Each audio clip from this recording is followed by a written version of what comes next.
এটাই কি সেই নারায়ণ শিলা যেটা এই সেই নারায়ণ শিলা। যেটা মানে তৈলঙ্গ স্বামী দিয়েছিলেন? হ্যাঁ, তৈলঙ্গ স্বামী। আচ্ছা, এই সেই নারায়ণ শিলা যেটা তৈলঙ্গ স্বামী দিয়েছিলেন ঠাকুর। আপনারা যে জায়গায় এসছেন রামকৃষ্ণদেবের ভাগ্নে হৃদয় মুখার্জির বাড়ি। হৃদয় মুখার্জির মায়ের নাম হেমাঙ্গিনী দেবী। হেমাঙ্গিনী দেবী হচ্ছেন রামকৃষ্ণদেবের বড় দিদি। ছোট্টবেলার থেকে ঠাকুর মাকে যখন বিয়ে করে না, তারও আগের থেকে দিদির কাছে এসে থাকতে। এইখানেই শিব সেজে যাত্রা করেছিলেন ঠাকুর। আচ্ছা, হ্যাঁ, আমি তো আগের বার দেখে বাবা ধর্মদাসরা নাথবউ উনি কি দেখেছেন? ধর্মদাসলাকে দেখেছিলেন? তারা দেখেছেন এইখানে ঠাকুর পড়াশোনা। 8ই মার্চ আমরা আবার বেরোলাম ফ্যামিলি ট্যুর। যারা যারা আমাকে ফলো করেন, আমার ব্লগ দেখেন, তারা জানেন মাঝে মাঝে আমি, বাবা মা, আমার মামা মাইমা, 2 মাসি, তাদের ছেলেমেয়েরা সব বেরোই। শুধু এবার আমার মাস্তুতো বোন বুড়িয়া আর আমার বড় মাসির ছেলে নীলাদ্রি, এই দুজন যেতে পারে। তো যাই হোক, এই দুজনকে বাদ দিয়ে আমাদের বেরোতে হলো। এবার যাব কামারপুকুর জয়রামবাটি। আগে যাব জয়রামবাটি, তারপর কামারপুকুর। তো যাওয়ার পথে ব্রেকফাস্ট সেরে নিলাম আমরা একটা জায়গায়, পেটাই পরোটা আর ঘুগনি দিয়ে। এই যে পিয়াসারা জংশন যাওয়ার পথে এই রেস্টুরেন্টে আমরা খেলাম। আমার বাবা গাড়ি থেকে নামতে পারিনি, বাবার শরীর এখন আর আগের মতো ফিট নেই। সবে একটা দুর্ঘটনা থেকেও বাবা উঠল, তো বাবা গাড়িতে বসে মুড়ি ঘুগনি খেলো। ব্রেকফাস্ট সেরে আবার আমরা রওনা দিলাম জয়রামবাটির উদ্দেশ্যে। গ্রাম ছাড়া সেই রাঙামাটির পথ, আমার মন ভোলায় রে। এই পৌঁছে গেছি আমরা জয়রামবাটি। তখন বাজে 11টা 10। এইবার আমরা সবাই লাইন দিয়ে আগে খাবারের প্রসাদের কুপনটা কেটে নেব। এই জয়রামবাটির মেন গেট। ভেতরে ছবি বা ভিডিও তোলা যাবে না। মেন কয়েকটা জায়গায় যেখানে মায়ের জন্মস্থান বা মায়ের যে মেন মন্দির, সেখানে ছবি বা ভিডিও দুটোই তোলা যাবে না। তো যাই হোক, আমরা এবার এগিয়ে চললাম মায়ের মন্দিরের দিকে। দুধারে খালি ছবি, খেলনা, এ সমস্ত বিক্রি হচ্ছে। একটা মন্দিরকে কেন্দ্র করে কত মানুষের জীবিকা রুজিরুটি গড়ে ওঠে, তাই না? এটাই হচ্ছে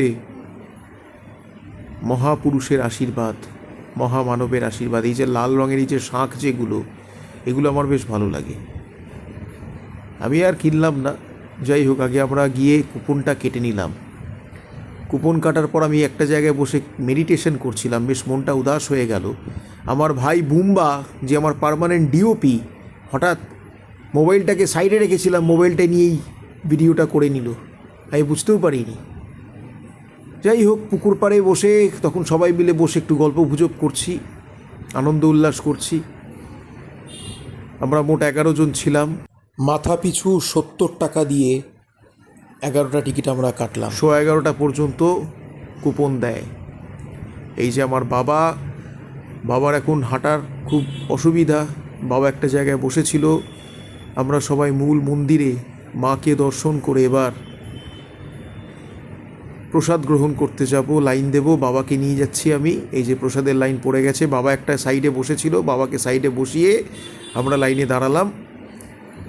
বেশ তাড়াতাড়ি মিনিট 15-20 লাইনে দাঁড়াতে হয়েছে, বেশিক্ষণ নয়। এই যে আমার মা, আমার ছোটো মাসি, বড় মাসি, মাইমা, সবাই একসাথে।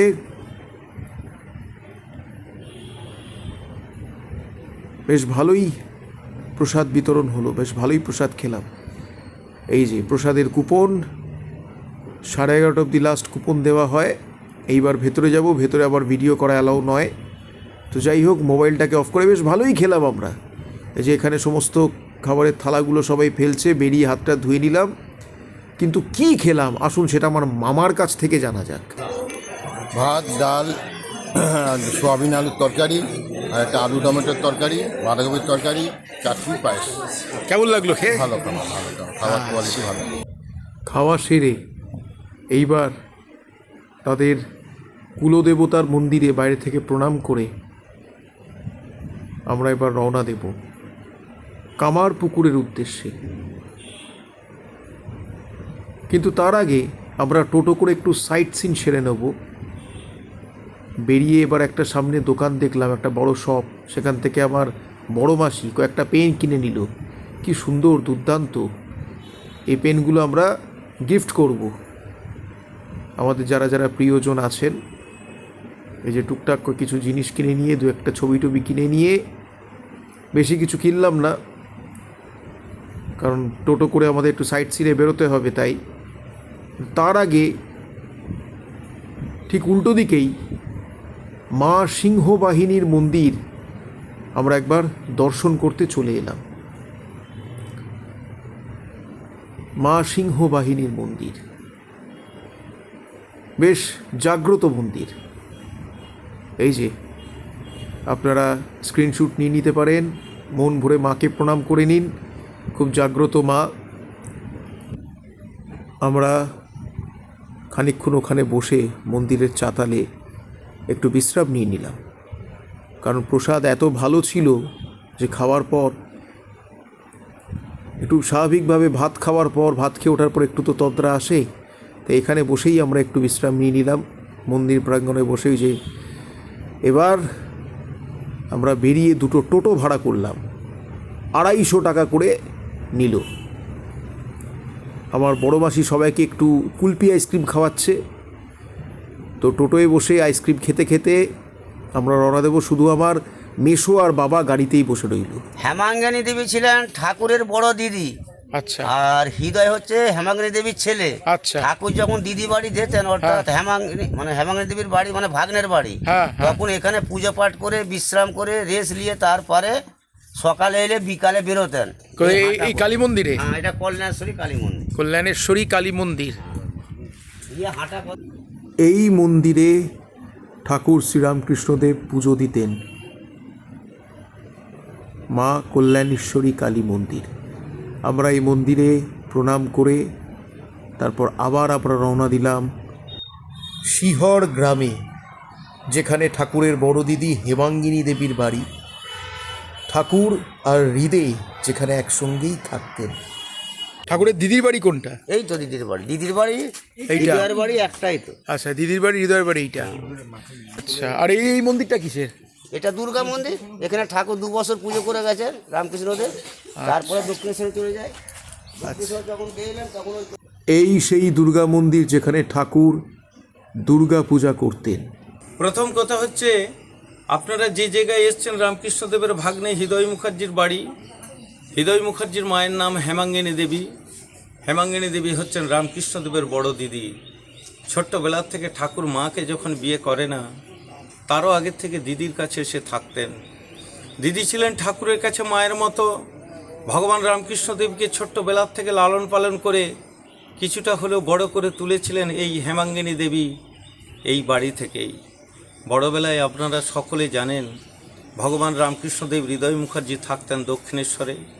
ওখানে মায়ের পুজো পাঠ করতেন। যখন আসতেন ওখান থেকে কামারপুকুর হয়ে হৃদয়ের বাড়িতে, এখানে 2-1 রাত কাটিয়ে আবার এখান থেকে কামারপুকুর হয়ে দক্ষিণেশ্বর পাড়ি। আপনারা গাড়ি থেকে নেমে সামনে একটি দুর্গা মন্দির নিশ্চয়ই দর্শন করেছেন। ওই দুর্গা মন্দিরটি মহাপীঠস্থান দুর্গা মন্দির, ভগবান রামকৃষ্ণদেব হৃদয় মুখার্জির দুর্গা মন্দির। ওখানেই ঠাকুর হৃদয়কে নিয়ে 2 বছর দুর্গা পুজো করেছিলেন। 3 বছরের বেলায় ঠিক দুর্গা পুজোর সময়কালে দক্ষিণেশ্বরে অসুস্থ হয়ে পড়েন ঠাকুর।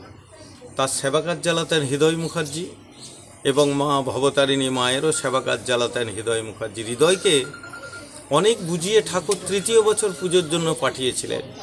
হৃদয় মুখার্জি বলে, মামা আমি দুর্গা পুজোর তো এত মন্ত্রতন্ত্র জানি না।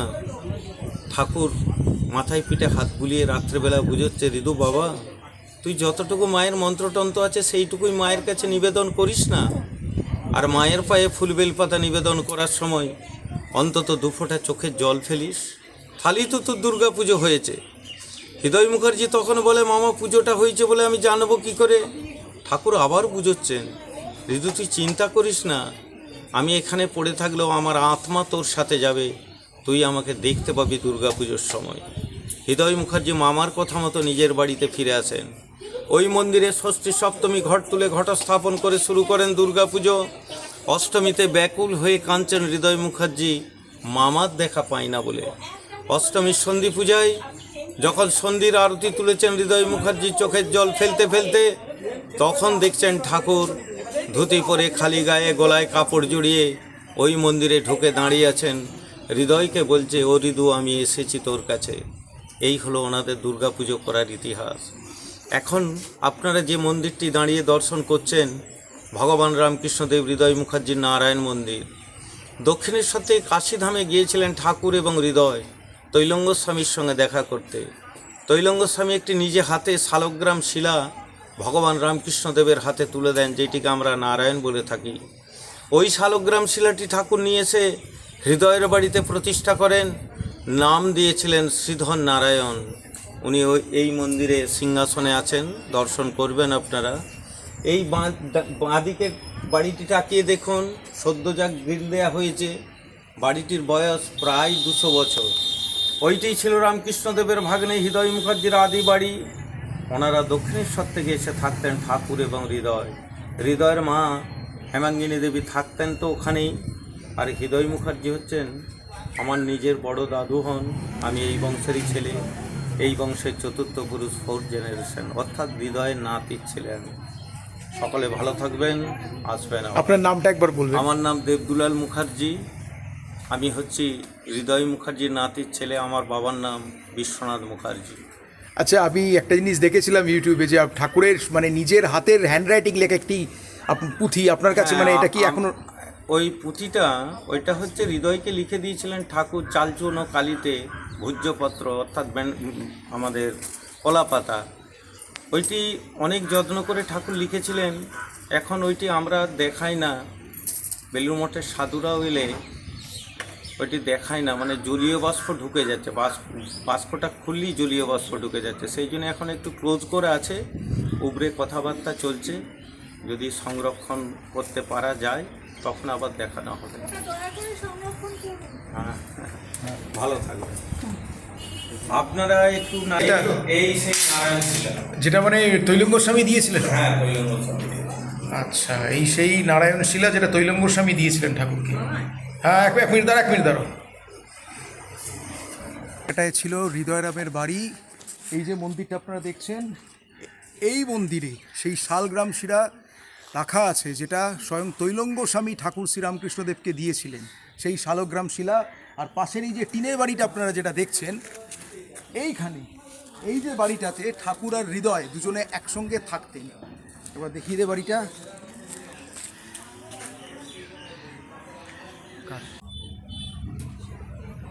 এই হচ্ছে সেই ঘর।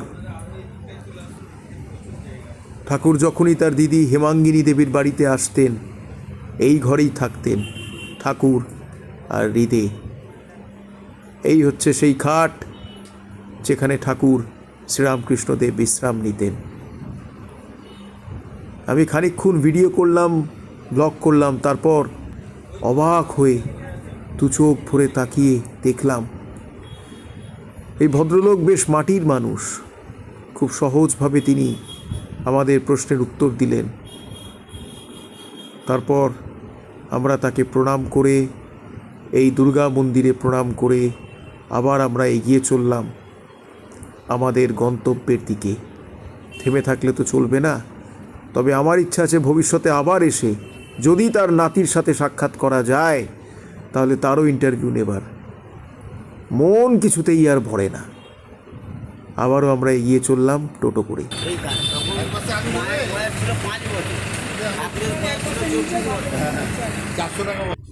এইখানে যাত্রা উৎসব হতো, গাজন উৎসব হতো এই মন্দিরের চাতালেই। এই যে বাবা বিশ্বনাথের মন্দিরে এরকমই এক উৎসবে প্রথম শারদামণি দেখেছিলেন ঠাকুর শ্রীরামকৃষ্ণদেবের।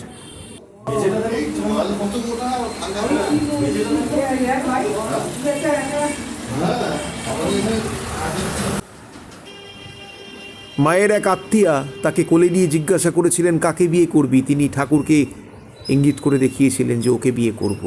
আর দেখুন অদৃষ্টের খেলা। তো যাই হোক, আমাদের সাইট সিন কমপ্লিট হলো। টোটো ছেড়ে দিয়ে এবার আমরা গাড়ি করে রওনা দেব কামারপুকুরের উদ্দেশ্যে।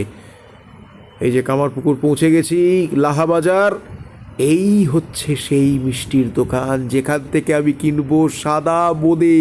দেখুন দেখুন দেখুন দেখুন, জিলিপি ভাজছে, আমার মোস্ট ফেভারিট জিলিপি, সিঙ্গারা, রসগোল্লা, কি নেই। এই এই এই এই এই এটা হচ্ছে সীতাভোগ, আর সীতাভোগের পাশে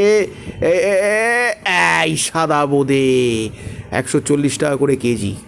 তো যাই হোক, প্রথমে এসব আমরা কিনছি না, আগে আমরা কামারপুকুরের ঠাকুরের ঠিক জন্মস্থানটাকে দর্শন করব, কিন্তু ভেতরে তো ছবি ভিডিও তোলা যাবে না। তো যাই হোক, আমরা দর্শন করতে আস্তে আস্তে ভেতরে প্রবেশ করলাম। আসলে আমরা যাব আমার এক ছাত্র শুভম, যারা গতবার আমার ব্লগটা দেখেছিলেন তারা দেখেছেন, গতবারের ব্লগের লিঙ্কটাও আমি ডেসক্রিপশন বক্সে দিয়ে দিয়েছি। শুভমের বাড়িতে গিয়ে আমরা উঠবো, লাহাদের বংশধর। এই যে আম গাছটা আপনারা দেখছেন না, এটা স্বয়ং ঠাকুর নিজের হাতে পুঁতেছিলেন, তাই জন্য সবাই এখানে প্রণাম করছে। এই চলে এসেছি শুভমের বাড়ি, কিন্তু দুর্ভাগ্যবশত শুভম আজকে নেই, ওর পরীক্ষা ছিল। এই যে শুভমের মা আর ভাই আর শুভমের বাবা তার দোকানে ছিল, বাবার নিজস্ব একটি দোকান আছে, ভীষণই ভালো মানুষ। শুভমের ভাই অসাধারণ গান করে, অসাধারণ। তো যাই হোক, এবার শুভমের মাই আমাদেরকে ঘুরিয়ে ঘুরিয়ে সব দেখালেন গতবারের মতো।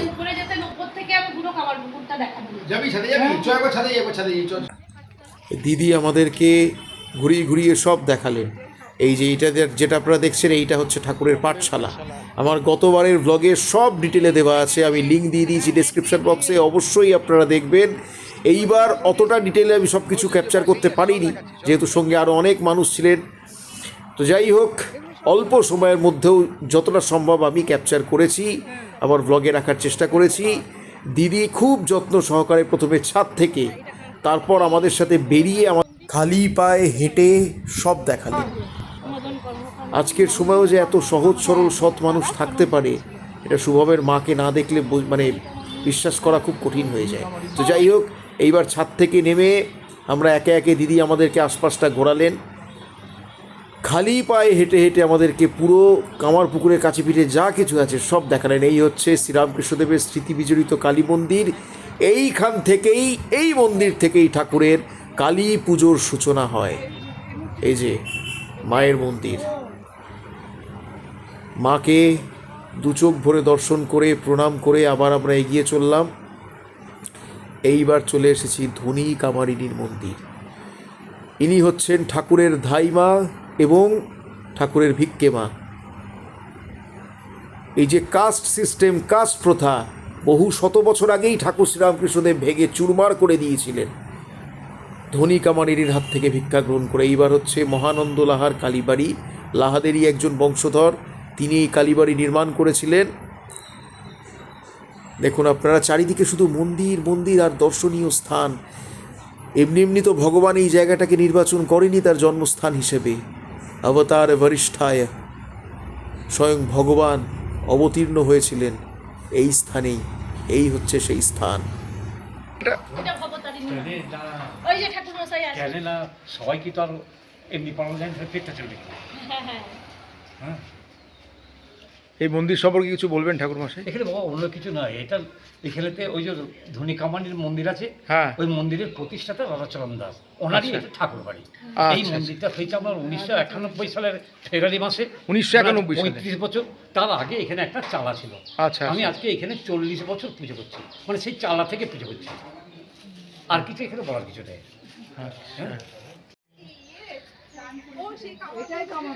এই পুকুরটা যেন কে খনন করেছিল বললেন? কে? এই হচ্ছে সেই পুকুর, যেই পুকুরের নাম অনুযায়ী এই জায়গাটার নাম কামারপুকুর। এটাও আমার গতবারের ব্লগে আরো ডিটেলে দেওয়া আছে। ঠাকুরের মা হত্যা দিয়েছিলেন, ঠাকুরকে যখন সবাই পাগল বলতো। লেখা আছে ওই যে পাগলামি বলে সব মনে হয়েছিল তখন। লাহাবাবুদের গোপেশ্বর শিব মন্দির, এইখানেই ঠাকুর শ্রীরামকৃষ্ণদেবের মা হত্যে দিয়েছিলেন। ঠাকুরকে যেহেতু ছোটোবেলায় সবাই পাগল মনে করতো, তাই। আমার গতবারের ব্লগে আমি সব ডিটেলে দিয়েছি, লিঙ্ক ডেসক্রিপশন বক্সে দেওয়া আছে। বারবার বলছি আপনারা অবশ্যই আগেরবারের ব্লগটা দেখবেন, কারণ আগেরবারটা আমি অনেক ডিটেলে করতে পেরেছিলাম। এইবার যেহেতু সঙ্গে এত মানুষ রয়েছে, হাতেও সময় কম, আমার বাবা গাড়িতে বসে অপেক্ষা করছিল, তাই তাড়াহুড়ো করে আমাদের সব দেখতে হচ্ছিল। তো এইবার আমি অতটা ডিটেলে করতে পারিনি। এটা দুর্গাদাস পাইনের বাড়ি। দুর্গাদাস পাইন এই তো পাইন বাড়ি ওর ভেতরে শিবসে যে যাত্রা করেছিলেন এইখানেই শিবসেজে যাত্রা করেছিলেন ঠাকুর। ভেতরে আছে, চলুন দেখা আচ্ছা হ্যাঁ, আমি তো আগের বার দেখেছি। হ্যাঁ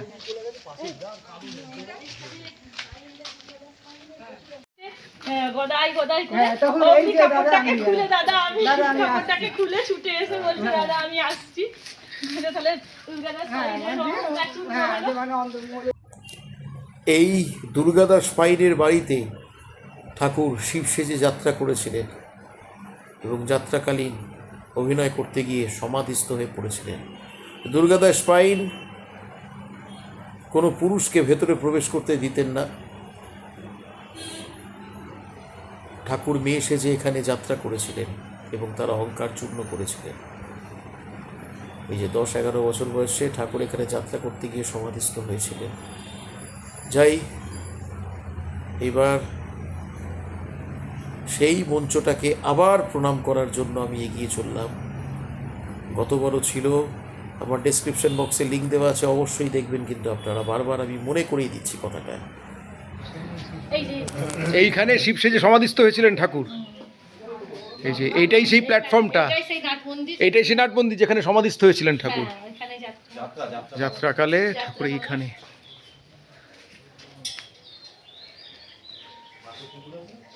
এইখানে ঠাকুর সমাধিস্থ হয়েছিলেন। এই যে পাইনবাড়ি শিবসাজি শিবরাত্রিকালে স্থিরভাবে স্থির তনু আসন মজালে। ধন্য ভাগ্য আমার, আমি বাংলার মাটিতে জন্মাতে পেরেছি, যে মাটিকে যুগে যুগে পবিত্র করেছেন ঠাকুর শ্রীরামকৃষ্ণদেবের মতো মহাপুরুষেরা। এই যে সীতানাথ পাইনের এই যে ভগ্ন বিষ্ণু মন্দির, আগে এখানে বিশাল বড় একটা বিষ্ণু মন্দির ছিল। এই সেই মন্দির, এটা প্রণাম করো মা। পাইনদের ভগ্ন শিব মন্দির। এই তো এইটা পাইনদের ভগ্ন শিব মন্দির, বিষ্ণু মন্দির। এইটা এই যে দেখো লেখা আছে সামনে। এই যে